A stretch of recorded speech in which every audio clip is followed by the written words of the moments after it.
اگر بھنگ کی کاشت کے لیے اس کو لیگلائز کیا جاتا ہے تو اس سے یہ ہوگا کہ مزید نوجوان نسل تباہ ہو جائے گی۔ اس کے لیے نا آپ کو مزید اس کے ایک تو لیگلائز ان کو نہیں کرنا چاہیے، کیونکہ اگر کوئی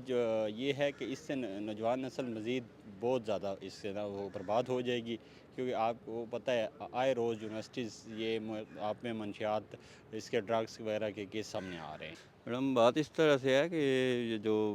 خیبر پختونخوا میں سے ہے دیر کی جگہ ہے، وہاں پہ آ رہی ہے، وہاں سے زیادہ تر ہو رہی ہے۔ KPK کی عمران خان کو چاہیے کہ KPK وہاں سے کوئی روک تھام کرے، اور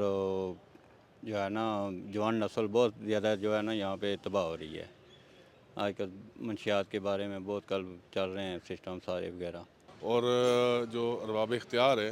جو ہمارے افسران بالا ہیں، ان کو چاہیے کہ چھوٹے چھوٹے جگہ پہ ڈرگس کی سپلائی عام ہو رہی ہے، ایون کہ کالجز میں بھی یہ چیز بہت زیادہ جا رہی ہے، اور ان کو روکنے والے یہی ہیں اور یہی روک سکتے ہیں ہم، اور آپ لوگ تو ایک فیور کر سکتے ہیں کہ بہتری کی طرف چلیں۔ اب ان کو چاہیے کہ کیسے کرنا چاہیے، کیسے نہیں کرتے۔ اب جہاں بھی آپ کی چھوٹی سی کسی گلی میں چلی جائے نا، وہاں بھی آپ کو یہ ڈرگس آسانی سے مل جا سکتی ہے، چاہے وہ لیکوڈ کی شکل میں، چاہے کسی بھی فارم میں ملے گی آپ کو۔ تو ان کو مزید اس کے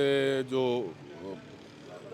بیچتے ہیں ان کے خلاف دائرہ سخت کرنا چاہیے، کارروائی تھوڑی سخت ہونی چاہیے، قانون میں تھوڑی سی پابندی کر لیں زیادہ، تو میرا خیال ہے کہ بہتر ہو جائے گا۔ منشیات کی وجہ سے جو ہے نا نوجوان نسل جو ہے نا وہ ساری برباد ہو رہی ہے۔ جگہ جگہ دیکھیں آپ جو ہے نا ہر جگہ منشیات ہے، ہر جگہ بیٹھے ہوئے ہیں، یہ پی رہے ہیں، سب کچھ کر رہے ہیں، یہ اس چیز کو روکنا چاہیے۔ اچھا ساتھ ساتھ مجھے یہ بھی بتائیں کہ وادی تیرہ کی اگر بات کریں تو وہاں پہ بھنگ کی کاشت کو لیگلائز کرنے کا کہا گیا ہے حکومت کی جانب سے، تو آپ کو نہیں لگتا کہ اگر وہاں پہ لیگلائز ہو گئی تو پھر تو نقصان دہ ہوگی؟ تو کیا جی بالکل عام ہوگی، کیونکہ بھنگ عام کریں گی تو اس سے شراب وغیرہ بھی بنتی ہیں، اس سے نشہ اور چیزیں زیادہ بنیں گی اور نشہ عام ہوگا اسی سے۔